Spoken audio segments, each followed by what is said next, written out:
Yang mana nak cari Yamaha X-Max 250 tapi rasanya dia punya harga sangat keras. Korang tengok video ni dulu. Inilah Watch SR3 250. Okey, bentuk ni dia lagi sporty daripada X-Max 250 tapi harga jauh murah daripada X-Max. Okey, X-Max korang tanya ni mana harga berapa? Dekat 29 lebih lah on the road. Guys, ini harganya hanya tak sampai 17 on the road. Okey, kalau bulanan ikat 7 tahun 277 sahaja.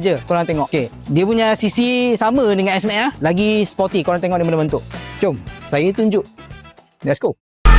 Straight to the top, never going down, don't wait for the drop. Never stand still, that's the motto. Yeah. Brand new bands for the auto. Foot to the ground, full throttle. Big energy for the night like lotto. Damn, y'all talk lots, never this quiet. Life like a Seinfeld plot.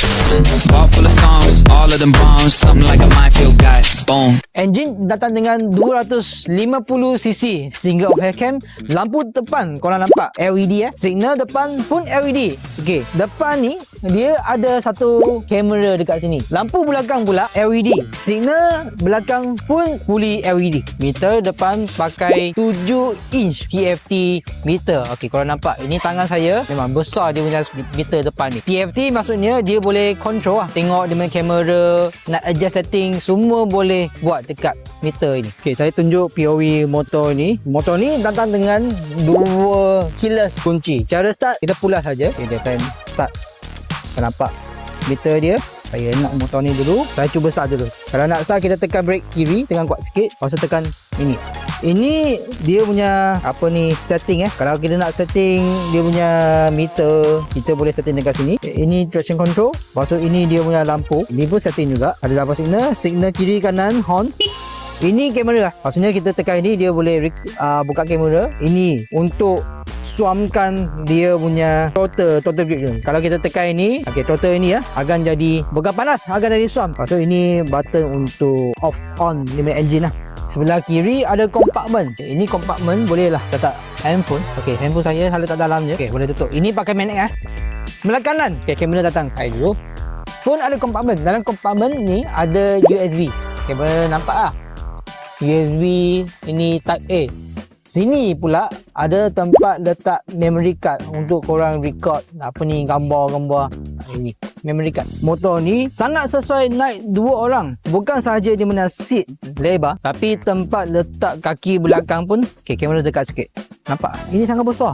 Ini kalau letak kaki untuk jalan jauh, untuk orang duduk belakang sangat selesa. Okey, ramai tanya, SR3 ni boleh tak letak helmet belakang? Mesti boleh sebab ini 250. Okey, ini helmet full face satu biji boleh tutup, tapi yang depan ni dia kecil sikit lah. Kalau full face helmet tak boleh muat.